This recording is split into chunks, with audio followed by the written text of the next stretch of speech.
بسم اللہ الرحمن الرحیم۔ السلام علیکم ورحمۃ اللہ وبرکاتہ۔ امید ہے تمام احباب خیر و عافیت سے ہوں گے۔ آج ہم نورانی قاعدہ کی تختی نمبر 4 کی مشق کریں گے۔ تختی نمبر 4 کے اندر زبر زیر پیش آئی ہیں۔ زبر زیر پیش کو حرکات کہتے ہیں، اور جس حرف کے اوپر حرکات آ جائیں اس کو متحرک کہتے ہیں۔ زبر زیر پیش کا ایک اور نام بھی ہے، اس کو فتحہ، کسرہ، ضمہ بھی کہتے ہیں۔ زبر کو فتحہ، زیر کو کسرہ، پیش کو ضمہ کہیں گے۔ یہ عربی لینگویج کے اندر اس کو پڑھتے ہیں، فتحہ، ضمہ، کسرہ۔ جس حرف کے اوپر فتحہ آ جائے اس کو مفتوح کہیں گے، جس کے نیچے کسرہ آ جائے اس کو مکسور کہیں گے، اور جس کے اوپر ضمہ آ جائے اس کو مضموم کہیں گے۔ اب اس کو کس طریقے سے پڑھنا ہے اور کون سے ایسے طریقے ہیں جن طریقوں سے ہم نے نہیں پڑھنا۔ سب سے پہلے آپ یہ جان لیں کہ جس حرف کے اوپر زبر زیر پیش آ جائے اس کو کھینچ کر نہیں پڑھیں گے۔ نمبر 2، اس کو ہم جھٹکا دے کر نہیں پڑھیں گے۔ نمبر 3، اس کو ہم مجہول نہیں پڑھیں گے۔ لمبا کرنے کی مثال، کیسے لمبا کر کے نہیں پڑھیں گے؟ مثال کے طور پر حمزہ زبر آ، حمزہ زیر ای، حمزہ پیش او، اس طریقے سے ہم نہیں پڑھیں گے۔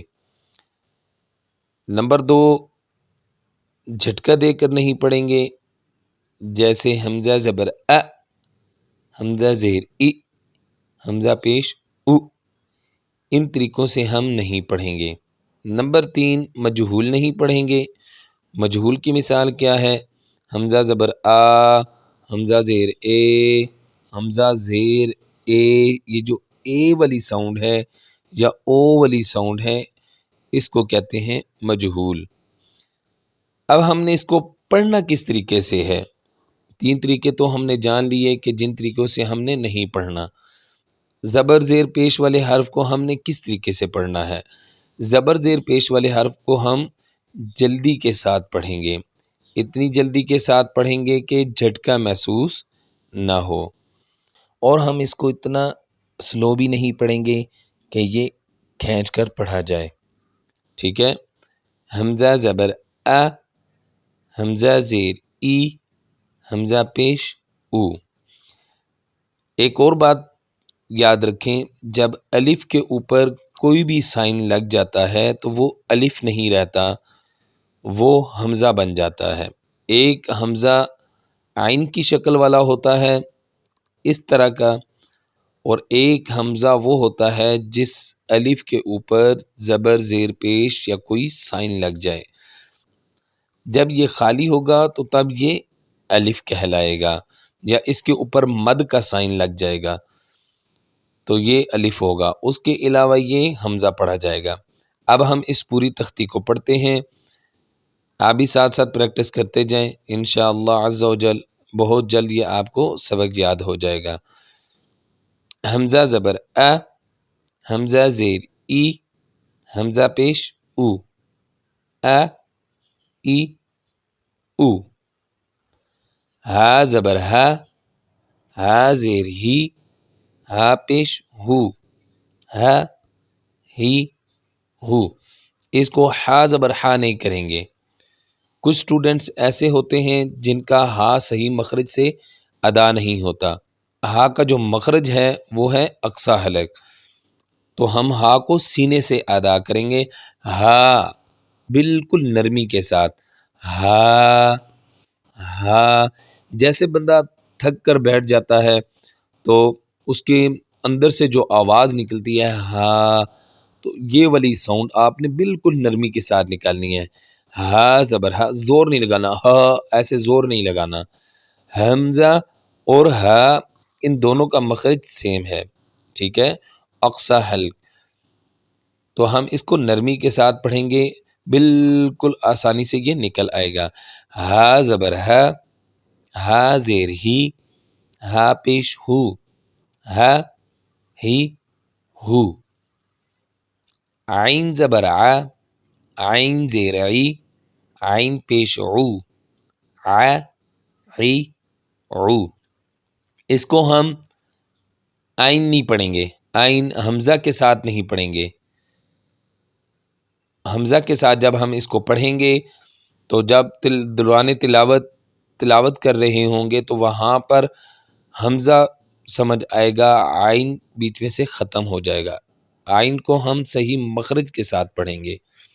عین زبر ع، عین زیر عی، عین پیش عو، ع عی عو. ح زبر ح، ح زیر حی، ح پیش حو، ح حی حو. عین اور ح کا مخرج وسط حلق یعنی جو درمیانہ حلق ہے، یہاں سے یہ عین بھی نکلے گا اور ح بھی نکلے گا. ح بالکل نرمی کے ساتھ جب ہم پڑھیں گے، ح جیسے کوئی ہم ٹھنڈی چیز کھاتے ہیں تو گلے سے آواز آتی ہے، یہ والی ساؤنڈ نکالنی ہے، ح ح. ٹھیک ہے، جب اس کے اوپر زبر زیر پیش لگ جائے گی تو ہم اس کو کھینچ کر نہیں پڑھیں گے. ح زبر ح، ح زیر حی، ح پیش حو، ح حی حو. غائن زبر غا، غائن زیر غی، غائن پیش غو، غا غی غو. غائن اور خا کا مخرج جو ہے یہ ہے ادنی حلق، جو ہماری زبان کے جڑ کے ساتھ، جہاں سے ہماری زبان سٹارٹ ہو رہی ہے، جو زبان کی جڑ ہے، یہ ہے ادنی حلق. یہاں سے ادا ہوگا غائن اور خا، غائن اور خا. اگر آپ کا غائن اور خا نہیں نکل رہا تو اس کی پریکٹس کیسے کریں گے؟ جیسے گلے میں کوئی چیز پھنس جاتی ہے تو اس کو نکالنے کی کوشش کرتے ہیں، ایسے کھرکھراہٹ کی جو ساؤنڈ نکلتی ہے، یہی ساؤنڈ آپ نے غائن اور خا کے اندر لانی ہے، تو یہ آپ کا غائن اور خا ادا ہو جائے گا. یاد رکھیں خا کو ہم ح نہیں پڑھیں گے، ح کا مخرج وسط حلق ہے اور خا کا مخرج ادنی حلق ہے. دونوں کی جو جگہ ہے نکلنے کی جگہ وہ مختلف ہے، تو ہم سیم ادا نہیں کریں گے. اگر ہم ایک جیسا ادا کریں گے تو جو لفظ بن رہا ہوگا وہ لفظ اپنا معنی چینج کر لے گا. خا زبر خا، خا زیر خی، خا پیش خو، خا خی خو. قاف زبر قا، قاف زیر قی، قاف پیش قو، قا قی قو. کاف زبر کا، کاف زیر کی، کاف پیش کو، کا کی کو. جیم زبر جا، جیم زیر جی، جیم پیش جو، جا جی جو. شین زبر شا، شین زیر شی، شین پیش شو، شا شی شو. یا زبر یا، یا زیر جی، یا پیش یو، یا جی جو. ضاد زبر ضا، ضاد زیر دی، ضاد پیش دو، ضا دی دو. لام زبر لا، لام زیر لی، لام پیش لو، لا لی لو. نون زبر نا، نون زیر نی، نون پیش نو، نا نی نو. را زبر را، را زیر ری. اب را کے نیچے جب زیر آئے گی تو ہم یہ جو زیر کی ساؤنڈ ہوگی اس کو ہم موٹا کر کے نہیں پڑھیں گے، ایسے نہیں پڑھیں گے. را زیر ری موٹا نہیں پڑھیں گے، را زیر ری، را پیش رو، را ری رو. طا زبر طا، طا زیر طی، طا پیش تو، طا طی تو. دال زبر دا، دال زیر دی، دال پیش دو، دا دی دو. تا زبر تا، تا زیر تی، تا پیش تو، تا تی تو، صاد زبر صا، صاد زیر صی، صاد پیش سو، صا صی صو، سین زبر سا، سین زیر سی، سین پیش سو، سا سی سو، زا زبر زا، زا زیر زی، زا پیش زو، زا زی زو، ظا زبر ظا، ظا زیر زی، ظا پیش زو، ظا زی زو، ذال زبر ذا، ذال زیر ذی، ذال پیش ذو، ذا ذی ذو۔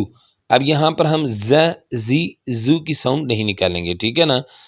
یہ ذال ہے، ذال اور سا دونوں کا مخرج سیم ہے، زبان کا کنارہ اور اوپر دانتوں کا کنارہ جب دونوں ٹچ ہوں گے، اس کے درمیان میں سپیس نہیں ہوگی تو یہ ذال نکلے گا، اگر سپیس دیں گے تو سیٹی کی ساؤنڈ نکلے گی، یہ والی ساؤنڈ نکلے گی، یہ والی ساؤنڈ نہیں نکالنی۔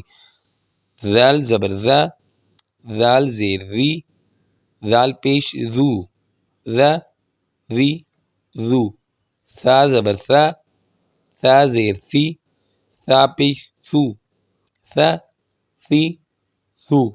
اس کو سیٹی کی ساؤنڈ نکال کے سا زبر نہیں پڑھیں گے، ٹھیک ہے؟ فا زبر فا، فا زیر فی، فا پیش فو، فا فی فو، واو زبر وا، واو زیر وی، واو پیش وو، وا وی وو، با زبر با، با زیر بی، با پیش بو، با بی بو، میم زبر ما، میم زیر می، میم پیش مو، ما می مو۔ اسی طریقے سے آپ اس کی مشق کریں تو انشاءاللہ یہ بہت جلد آپ کو یاد ہو جائے گا۔ نیکسٹ سبق میں ہم ملتے ہیں، تب تک کے لیے ہمیں اجازت دیجیے۔ السلام علیکم ورحمۃ اللہ وبرکاتہ۔